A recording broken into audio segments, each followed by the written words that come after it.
Yes, ni mastori mawili matatu kutoka garage kuhusiana na michezo mbalimbali ambayo inaendelea nchini na ile ambayo inatarajiwa kutokea katika upande wa kimataifa.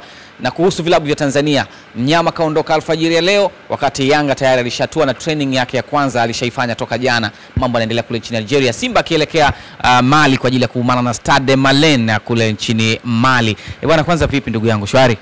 Shwari mzee. Kabisa. Mimi ni Peter Lugendo, ni Chisano Junior. Sasa Chisano, Simba alivyoondoka alfajiri ya leo, wamewahi wamechelewa? Mimi naona wamechelewa kidogo. Kwa sababu mpira wa Afrika tunajua wengi wanapenda kucheza ugenini huwa wanakutana na kadhia nyingi. Sasa amefika uwanja wa ndege mnayokuwa pending pale bila sababu zozote za msingi. Ile huwa wachezaji inawaathiri kidogo kwa sababu wanakuwa wamesafiri umbali mrefu, wanahitaji kupata muda wa kupumzika ile siku wanayofika, wapumzike alafu wafanye recovery, alafu kesho yake ndo mwanze program mahususi kwa ajili ya mechi. Sasa unakuta ile inaathiriwa kwa sababu wachezaji wametumia muda mwingi hapo tu wamechoka. Maana hata ule muda wa kunyinyi kwenda wachezaji wapumzike wafanye recovery hampati. Maana yake wachezaji wabitwe ndio wakalala wapumzike. Kesho ndo mwanze recovery, jioni labda ndo mwingie mfanye mazoezi serious. Kwa hiyo mechi yao ni Jumapili. Leo Alhamisi. Kuondoka leo Alhamisi, maana yake tunasema siku ya Alhamisi yote leo imeisha. Si ndio? Wana Ijumaa na Jumamosi. Na Ijumaa na Jumamosi tunazungumzia hizi ni siku ambazo zinasalia baada ya leo, kumba Ijumaa, Jumamosi. Lakini hatuna hakika kama watakutana na kadhia yoyote au hawatakutana nayo. Sasa fikiria kwa mfano wanakutana na usumbufu kwa safarini kwa wageni wao, kwa wenyeji wao wa Stade Malien.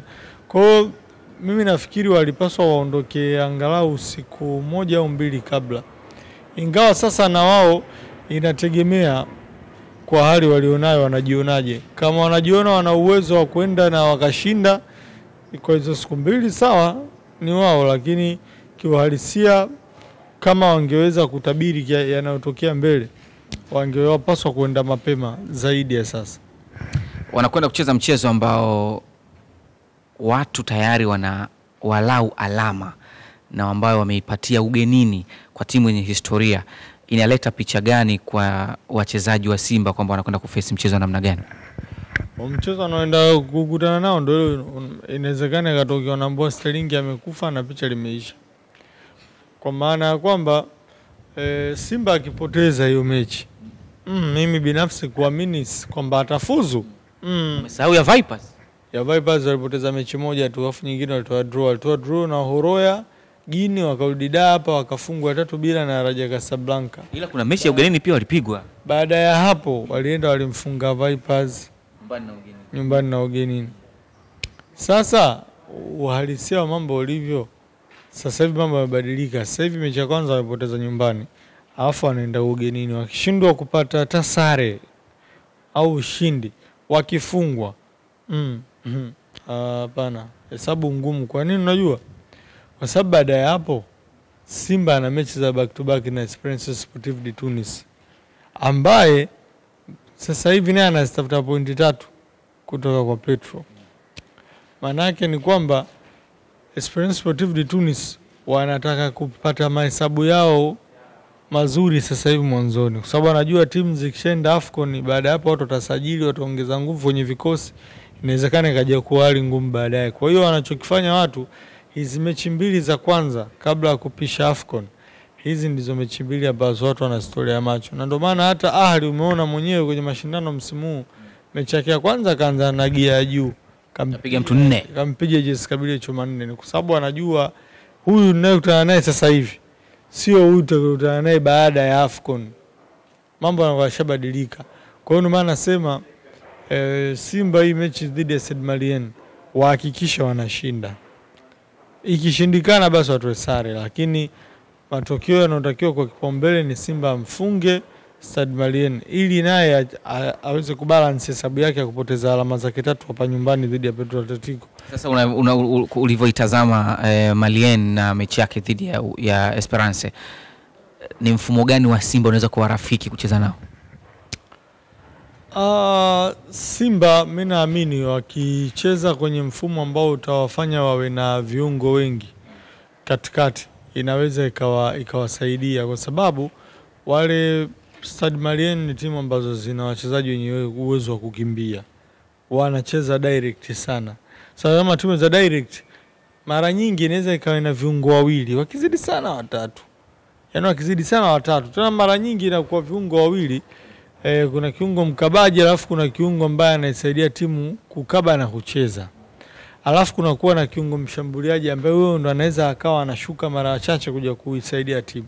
Lakini most of the time wanakuwa na viungo wawili. Sasa Simba manake kwenye mfumo wake anatakiwa awe na viungo kuanzia watatu mpaka wanne.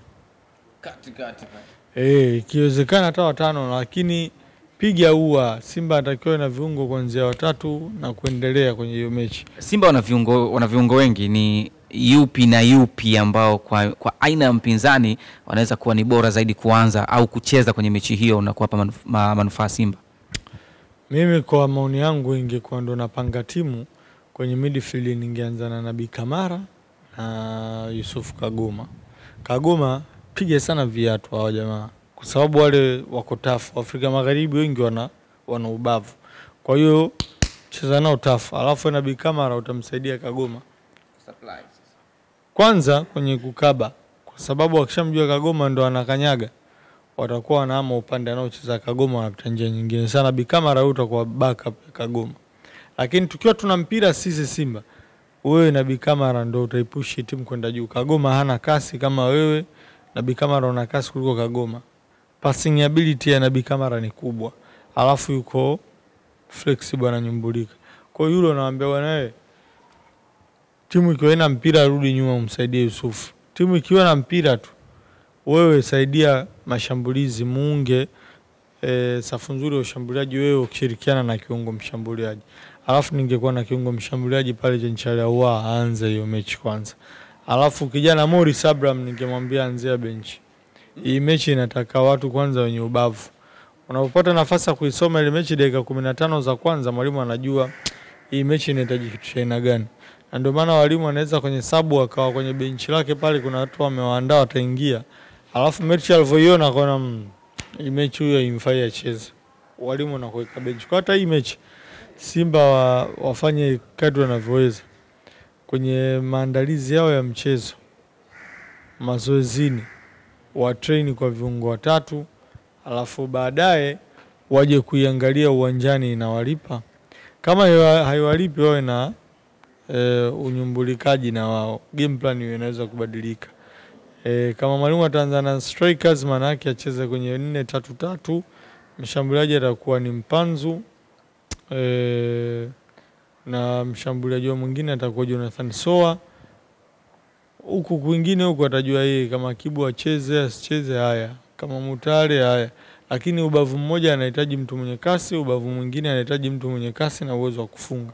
Kwa hiyo maana naamini Mpanzu akiwa na mtu mwingine kupembeni inaweza ikawasaidia, na wakawa na mshambuliaji pale inaweza ikawasaidia Simba kupata mabao. Lakini changamoto nayoiona, huyo Mpanzu mwenyewe inabidi awake, asipowaka timu inakuwa iko chini na anaweza akaifanya sipate matokeo. Lakini uwezekano wa Simba kupata matokeo upo, either sare au ushindi. Lakini wakijiona wao kama wao hawafui dafu, wahakikishe mechi wanatafuta sare, wapoteze. Wakipoteza hiyo kimahesabu uje mfungie Esperance nje ndani, hiyo ngumu bwana.